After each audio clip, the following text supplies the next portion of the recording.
कल हम लोग कथा श्रवण किया, श्रृंगार वट का श्रवण किया।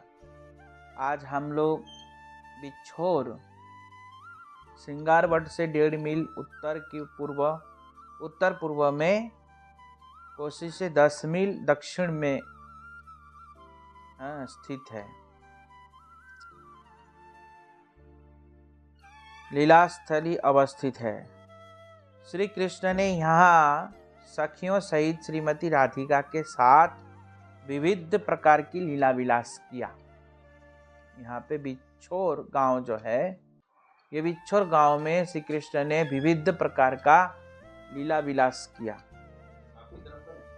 बंद कर दो।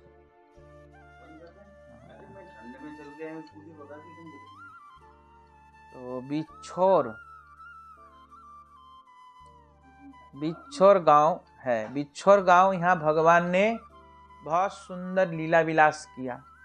और लीला करने के बाद जब आपस में दोनों घर गए, मतलब राधा रानी और कृष्ण, तो उनके विच्छेद बहुत तड़पाने लगे। जैसे विच्छेद होते हैं ना, दूर होते हैं। तो राधा कृष्ण जब दूर हुए तो उनको बहुत बिच्छो हुआ। बिच्छो मतलब विच्छेद का तड़प हुआ कि हम बिछोड़ रहे हैं। आसक्ति होता है ना एक व्यक्ति का, जैसे कभी कभी कोई माँ अपने बच्चे से दूर हो जाते हैं तो कितना दुख होता है आपस में। उसको विच्छेद कहते। क्या कहते हैं? विच्छेद। तो लीला विच्छेद मतलब श्री कृष्ण राधा रानी से विच्छेद हो रहे थे, दूर जा रहे थे, अपने अपने घर जा रहे थे। तो इसलिए बहुत उनको दुख हुआ, इतना दुख हुआ, तो इसलिए इस गांव का नाम बिछोर पड़ गया। समझ में आया? यहाँ पे ये लीला संपन्न हुआ। कंधोब, यह स्थान बिछोर से 2 मील पश्चिम में है तथा श्रृंगार वट से 3 मील के उत्तर में है स्थित। ब्रज की सीमा यहाँ लगता है। यहाँ सखाओं के साथ कृष्ण बहुत ही खेलते थे, कंधे के ऊपर चढ़ते थे, इसलिए कंधोब इस गांव का नाम। फिर संदोह, कंधोब से 4 मील उत्तर पूर्व में यह गांव स्थित है। नंद महाराज जी के छोटे भैया सनंद का गांव है। संदोंध है ना, संध, ये नंद महाराज जी के सनंद का गांव है। सनंद से संध गांव। समझ में आया? जैसे नंद महाराज जी से नंद गांव, ऐसे सनंद से संध गांव। तो यहाँ कृष्ण के साथ इनके छोटे भाई बहुत लीला करते थे। कैसे? कृष्ण को कपड़े पहनाते थे, कृष्ण को स्नान कराते थे, कृष्ण को अपने हाथ से अपने पास बिठा के थाली में खिलाते थे। तो इसी प्रकार बहुत सुंदर यहाँ लीला करते थे। कृष्ण को बहुत प्रेम करते थे नंद महाराज जी के छोटे भाई। उसके आगे जाकर के बनचरी एक गांव है। बनचरी संदोद से 2 मील उत्तर पूर्व में मथुरा दिल्ली राजमार्ग में स्थित है। यह ब्रज की सीमा यहाँ पर लगती है। दाऊ जी का यहाँ मंदिर है। यहाँ क्या है?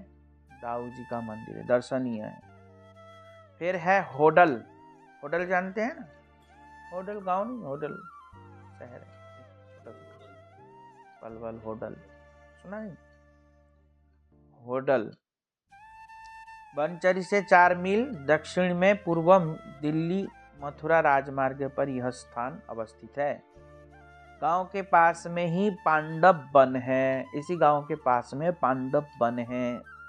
पांडवों ने यहाँ निवास किया था, इसलिए स्थान का नाम पांडव वन। यहाँ निवास किया था। पास में ही पांडव कुंड भी है। यहाँ पे वे लोग स्नान और जलपान करते थे। ये पांडव जो कुंड है, यहाँ पे पांडव लोग जब अज्ञातवास में जगह जगह में रुके थे, एक जगह में नहीं रुके, पूरे भारत भ्रमण किया था अज्ञातवास में। अज्ञातवास का मतलब 12 साल तक अज्ञातवास में उनको रहना था। तब जाके पुनः राज्य गद्दी प्राप्त कर सकता था। ऐसा ऐसा संकल्प ले लिया था इनसे। 12 साल तक अज्ञातवास का मतलब क्या है? देश में रहेंगे पर हमको पता नहीं चलेगा कि कहाँ है। और दुर्योधन ने सोचा हमारा सैनिक की कमी थोड़ी है, हम ढूंढ निकालेंगे इनको।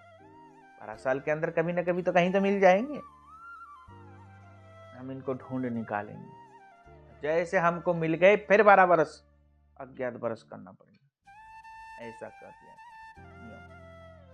तो इसलिए अज्ञातवास में ही लोग रहे। तो किसी जगह में 4 दिन, किसी जगह में 5 दिन, किसी जगह में महीना, ऐसे ऐसे करके ये पूरे भारत में रुके जहाँ था पांडव। तो इसलिए यहाँ पे भी पांडव लोग रुके थे, काम्य वन में रुके थे पांडव लोग, बता रहे थे। इसी को अज्ञातवास, अज्ञात मतलब छुप के रहना। तो इसलिए यहाँ पे पांडव लोग रहते थे। यहीं जलपान, अपना खाना भोजन सब यहीं इसी पानी से बनाते थे। होटल के दक्षिण पश्चिम 1 मील दूरी कुंजर वन है। क्या वन है? कुंजर वन। यहाँ कृष्ण सखियों के साथ कुंजों में नाना प्रकार की क्रीड़ा करते थे। यहाँ कृष्ण सखियों के साथ कुंजों में नाना प्रकार की क्रीड़ा करती, यहाँ तक कि सखियां कभी कभी कुंजर बन जाती थी। कुंजर मतलब हाथी, कुंजर का मतलब हाथी। तो कुंजर बन के क्या करते थे? कुंजर बन के हाथी बन जाती थी सखियां, और हाथी बन जाते थे तो उसके ऊपर राधा कृष्ण विराजमान होते और ऐसे चलते। सखियां हाथी बन जाती थी। जितनी सखियां हैं ना, और सब सखियां हाथी बन जाती। पता नहीं चलेगा कि हाथी है कि सखी, ऐसा हाथी बनती। पता है? ऐसे हाथी बन जाते हैं कि ये पता नहीं लगेगा कि हाथी है कि सखी है। जैसे आजकल वो बनाते हैं, देखा नहीं, रंगीन में वो कोई मच्छर बन जाता है, कोई तितली बन जाता है, देखा नहीं? वो बन के दिखाते हैं ना, ऐसा पता थोड़ी चलता है। बिल्कुल ऐसा लगता है वही है, तितली है, ऐसा लगता है वही, ऐसा बन नहीं जाते बिल्कुल ऐसे। ये कोई इनका खेल थोड़ी है, ये शास्त्रों से पहले, शास्त्रों में पहले है। गोपियां ये सब करके छोड़ चुकी है। समझ में आया? क्या समझ में आया? ये लोग अपना टेक्निक नहीं ला रहा है, कोई बड़ी बात नहीं है। ये सब भारत में होके छोड़ चुके हैं। इसीलिए तो हमारा आर्ट, हमारा कला इतना सुंदर है, पूरे विश्व में ऐसा कहीं नहीं। देखो प्राचीन भारत के मंदिर की कलाकृति देखो, कितना कला है उसमें, नहीं है? आर्ट से नहीं है। विदेशों में तो अब देखने लगे वो। हमारे तो यहाँ पे तो हजारों साल पुराना आर्ट्स है, हजारों साल पुराना क्या बोलते हैं आर्किटेक्ट है, नहीं है? वो मंदिर अभी भी गिर नहीं। इनके तो आर्किटेक्ट का स्ट्रक्चर गिर जाता है, टूट जाता है, पर हमारे मंदिर जो प्राचीन जो बनाया आर्किटेक्टों ने, वो मंदिर आज तक गिरा है? आज तक आंधी तूफान में भी नहीं गिर रहा है। केदारनाथ में इतना बाढ़ आ गया तो भी नहीं गिरा।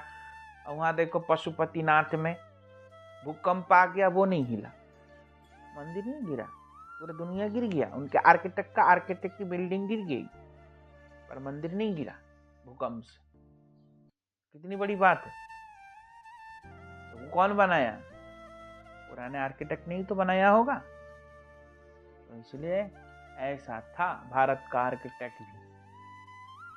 ये तो बाद में पढ़े लिखे का पश्चिमी भाषा सब सीखने लगे, मूर्ख बने हैं। कोई इंजीनियर नहीं बना, मूर्ख बना है। पहले बल्कि बढ़िया था, शिक्षित थे। और एक मार्ग शिक्षित थे। भारत में सभी लोग पहले शिक्षित थे। भारत में पाठशाला कितना था, विद्यालय कितना था। सबसे पहले विदेशियों ने आकर के हमारे विद्यालयों को तोड़ा। समझ में आया? विद्यालयों को तोड़ा सबसे पहले। तो कहने की तात्पर्य है तो इसी प्रकार तो गोपियां यहाँ क्या करती थी, हाथी बन गई थी, कभी रथ बन जाती थी, कभी घोड़े बन जाते थे, और घोड़े के ऊपर घोड़े के रथ बना के, रथ भी गोपी, घोड़े भी गोपी, लगाम भी गोपी, और उसमें बैठे सिंहासन भी गोपी, और उसमें राधा कृष्ण बैठे। ऐसे इतना सुंदर सब ये सब बनता था यहाँ, ये सब लीला होता था। इसलिए यहाँ पे हाथी बन के बहुत प्रकार की लीला किया, इसलिए इस गांव का नाम कुंजर गांव, कुंजर वन पड़ा। जैसे वृंदावन है ना, जैसे कुंजर वन इस गांव का नाम पड़ा, कुंजर वन तो नाम पड़ा है। यहाँ पे है दसई गांव। यह स्थान होडल से 3 मील दक्षिण में स्थित है। यहाँ सखाओं के साथ श्री कृष्ण ने दान लेने के बहाने गोपियों से दूध दही लूट के खा जाते थे। तो यहाँ दधी कुंड, मधुसूदन कुंड, श्रृंगार मंदिर, शीतल कुंड, तप्त वृक्ष, ये सप्त वृक्ष, तप्त नहीं सप्त वृक्ष मंडली दर्शनीय है। यहाँ सप्त वृक्ष मंडली दर्शनीय है। यहाँ इतना सारा कुंड का भी दर्शन है। उसके बाद है लालपुर, दसी गांव से 1.5 मील दूर पश्चिम में ये गांव स्थित है। इस गांव के उत्तर में दुर्वासा ऋषि का मंदिर है, आश्रम है। दुर्वासा कुंड और दुर्वासा ऋषि का मंदिर भी इसी स्थान पे विराजमान है। हारोयान ग्राम, इस गांव का वर्तमान नाम पीपरवार है। यहाँ श्रीमती राधिका ने पासा क्रीड़ा के द्वारा कृष्ण को परास्त किया था। इसलिए इस गांव का नाम क्या हुआ, हारो रे हारो रे, हार गयो रे हार गयो। तो हार गयो से हारो यान।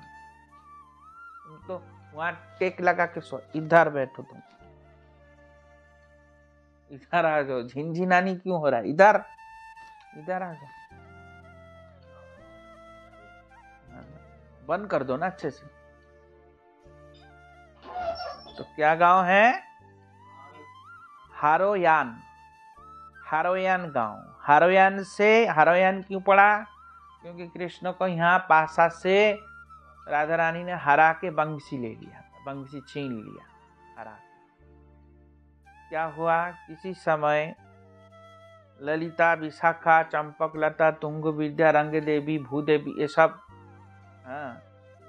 रंग देवी आकर के ललिता जी से परामर्श कर रही हैं। राधा रानी कह रही हैं कि कृष्ण के अंदर बल ज्यादा है, शक्ति ज्यादा है, तो ये लोग हमको हरा देती हैं। ये क्या करते हैं, ये हमको हरा देते हैं, तो हम तो इससे जीत नहीं पाएंगे क्योंकि इनके अंदर शक्ति है। स्वाभाविक पुरुष लोग है भाई, हम लोग कहाँ लड़की हैं, हमारे अंदर ताकत थोड़ी ज्यादा होगी, इनके अंदर ज्यादा ताकत, तो ये लोग हरा देते हैं हमको। ऐसा कोई खेल किया जाए जिससे हम इनको हरा सकें, ऐसा कहा। तो ललिता सखी कहती हैं जिसमें हमारा ताकत ना यूज हो, दिमाग का खेल हो, उसमें हम इनको हरा सकें, ऐसा कोई खेल बताओ। तो ललिता जी कहने लगी तो फिर पासा खेलो, पासा खेल के इसको हरा देना, ये ठीक। फिर राधा रानी आके कृष्ण से शर्त लगाया, अगर तुम पासा खेल के हरा दिया ना, हम मान जाएंगे, हरा के दिखाओ हमको, ऐसा कहा। कृष्ण जोश में आया, बोलते ये बात हम अभी करके दिखाते। और जैसे पासा खेला, पहली बार में ही राधा रानी ने हरा दिया कृष्ण को। और जैसे हरा दिया कृष्ण को, तो राधा रानी, बंसी रखा हुआ तो बंसी उठा लिया राधा रानी ने, हार उनके बंसी छीन लिया। तो मधुमंगल बहुत दुखी होकर कहता है, अरे ये तुम्हारा सब चीज ले लेगी, तुम जो खेल जानती नहीं, इनके साथ खेल क्यों रहे हो, ये तुमको तुमसे सर्वस्व लूट लेगी। हाँ, ये बंसी भी लूट लिया, जिस बंसी से तुम इतना बजाते रहे तो दिन भर, इतना प्रीति, इसको लूट लिया। देखो तुम्हारा सब कुछ लूट लेगा ये, तुम्हारा गऊ बछड़े सब ले लेगा ये, क्या करोगे तुम फिर? ऐसे कहने लगे।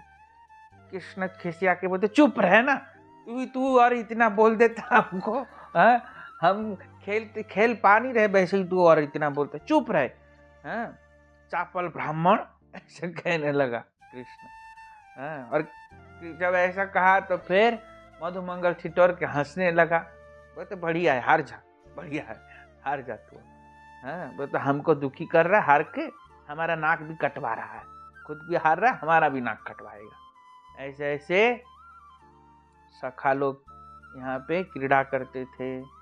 तो इसलिए इस गांव का नाम, मतलब राधा रानी ने हरा दिया, बंसी चुरा लिया, तो इसलिए इस गांव का नाम क्या हुआ? हारोयान, इस गांव का नाम। तो ये सब लीला यहाँ पे संपन्न हुआ था। सांचोली हारोयान ग्राम से 4 मील दक्षिण कोण में अथवा नंदगांव से 6 मील उत्तर पश्चिम कोण में यह ग्राम स्थित है। इस गांव में चंद्रावली सखी का मंदिर तथा सूर्य कुंड दर्शनीय है। सूर्य कुंड भी है इस गांव में, और इसी गांव में चंद्रावली सखी का मंदिर भी है। यही सूर्य पूजा बहाने कृष्ण से चंद्रावली मिलती थी, इसी गांव में। गेडो सांचोली ग्राम से 3 मील पूर्व में यह गांव स्थित है। यहाँ कृष्ण और बलदेव सखाओं के साथ गेंद खेलते थे, इसलिए इस गांव का नाम गेंदो हुआ। क्या हुआ? गेंदो, गेंडो, गेंडो, गेडो नाम हुआ। गेडो इसलिए हुआ क्योंकि यहाँ पे कृष्ण सखाओं के साथ गेंद खेलते थे। गेंद जानते हो कैसा होता है? कैसे खेलते हैं?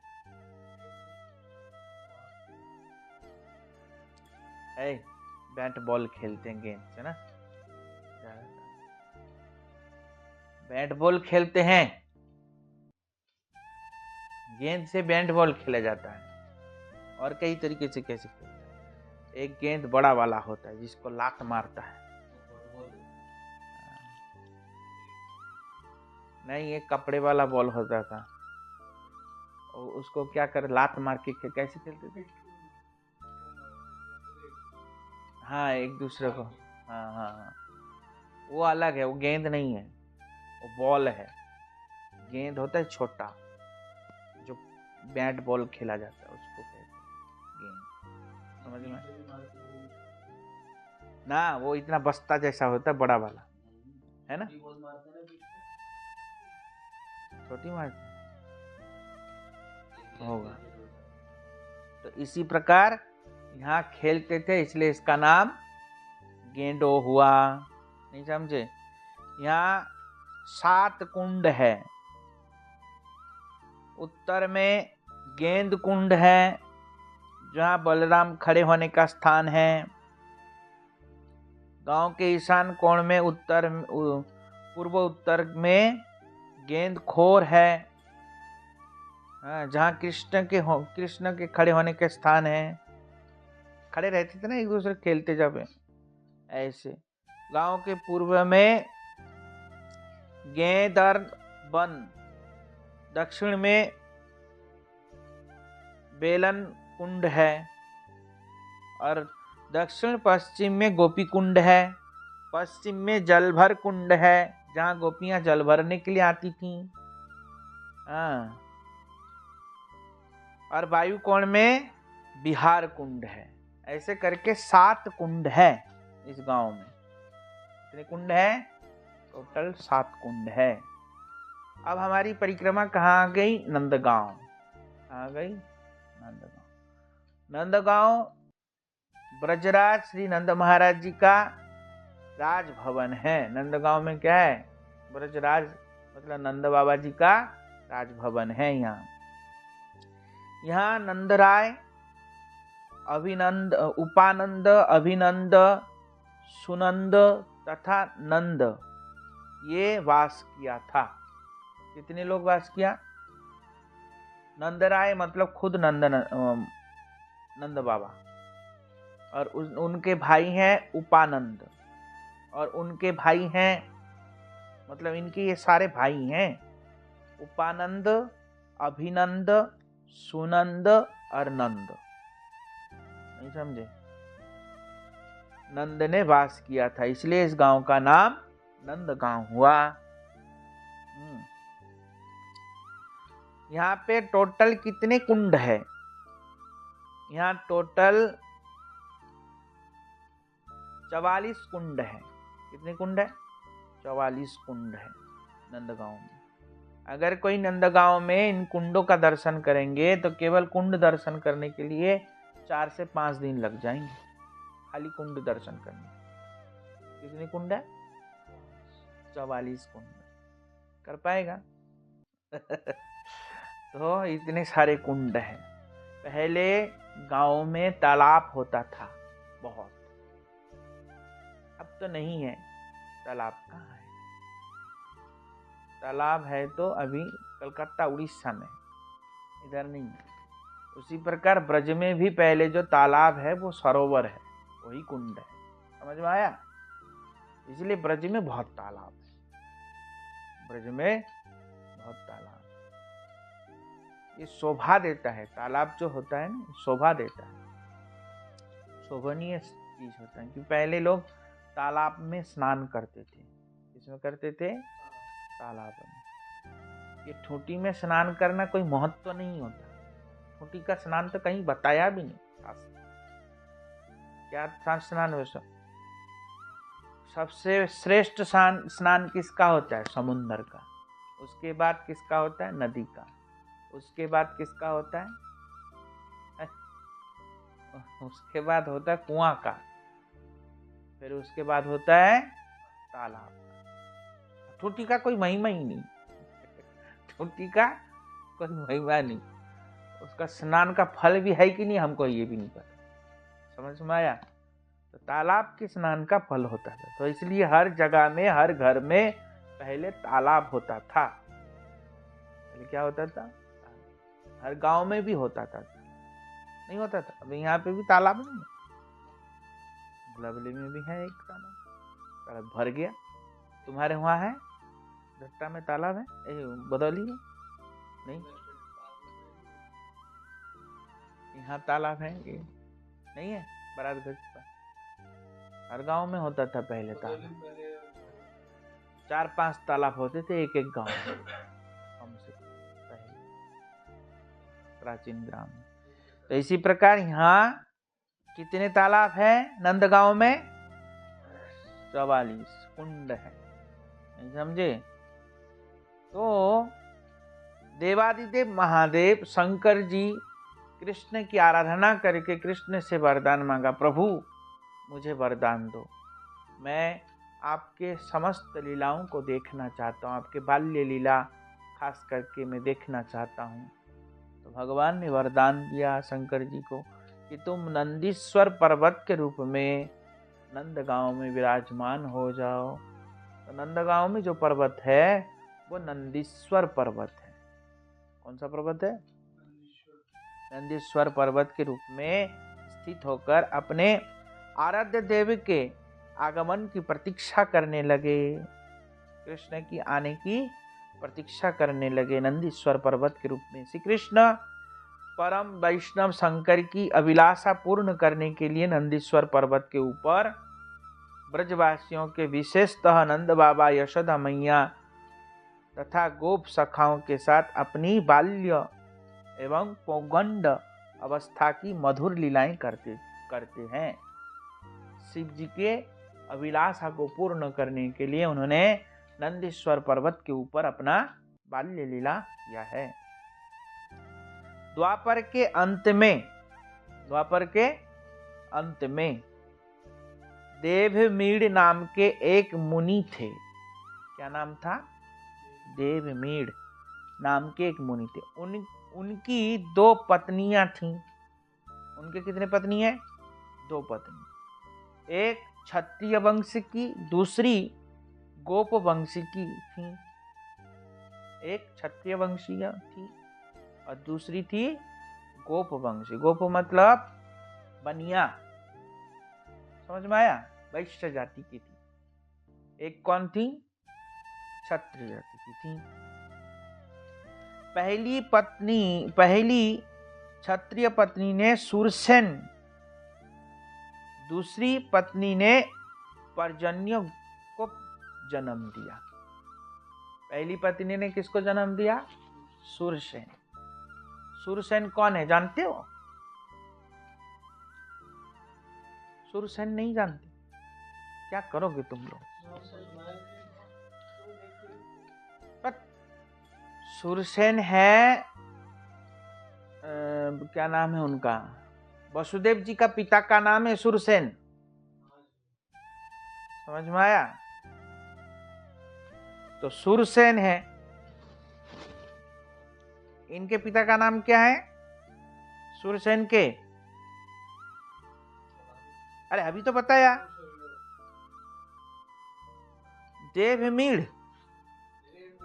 देवमीड़ नाम के ऋषि मुनि थे, अभी बताया ना। कौन है? देवमीड़ के मुनि। ये कौन से वंश में है? यदु वंश के थे। समझ में आया? तो ये और कौन से वंशी है? चंद्रवंशी है। कौन है? चंद्रवंशी यदुवंशी है देवमीड़ मुनि। तो इनके दो पुत्र हुए दोनों पत्नियों से। एक किसकी पत्नी है? क्षत्रिय, दूसरी बनिया, गोप जाति। बनिया को गोप जाति कहा जाता है। समझ में आया? गोप जाति क्यों कहते हैं? क्योंकि गोपालन करके ये लोग अपना मक्खन मिश्री बेच करके अपना जीवन निर्वाह करते हैं, इसलिए इसको बनिया। साग सब्जी लगा करके जीवन निर्वाह करते हैं, इसलिए बनिया। समझ में आया? तो उनसे कौन हुआ? पर्जन्य गोप पैदा हुआ। कौन पैदा हुआ? पर्जन्य गोप। और उनके से सुरसेन। उनके से कौन? सुरसेन। मतलब वसुदेव और नंद महाराज जी दोनों भाई भाई हैं। भाई भाई कैसे हुए?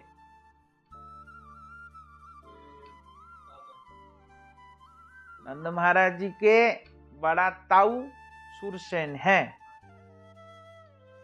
और वसुदेव जी के चाचा पर्जन्य गोप है।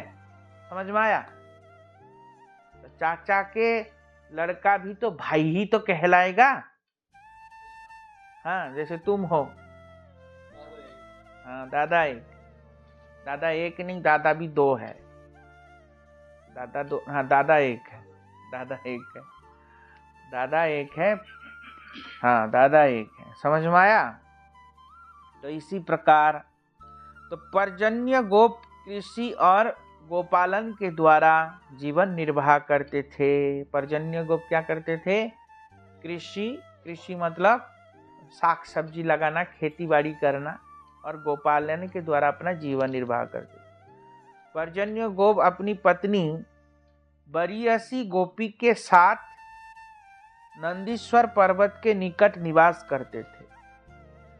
पर्जन्य गोप के पत्नी कौन है? बरियसी। ये बरियसी कौन है? कृष्ण की नानी, कृष्ण की दादी। बरियसी गोपी जो है ये कौन है? कृष्ण की दादी। और पर्जन्य गोप कौन है? कृष्ण के दादा। कौन है? कृष्ण के दादा। और देवमीड़ कौन है? कृष्ण के परदादा। कौन है? परदादा। तो देव ऋषि नारद भ्रमण करते करते एक समय यहाँ नंदीश्वर पर्वत के निकट आए। पर्जन्य गोप ने विधिवत उनकी पूजा किया। देव ऋषि नारद जी का पर्जन्य गोप ने विधिवत पूजा किया और पूजा करके उनको प्रसन्न किया, और प्रसन्न करके उनसे वरदान मांगा कि मुझे उत्तम संतान प्राप्त हो, ऐसा आशीर्वाद दो बाबा, हमको उत्तम संतान प्राप्त हो। नारद जी ने उनको लक्ष्मी नारायण की मंत्र दीक्षा दी। तो इनके गुरु कौन है? नारद।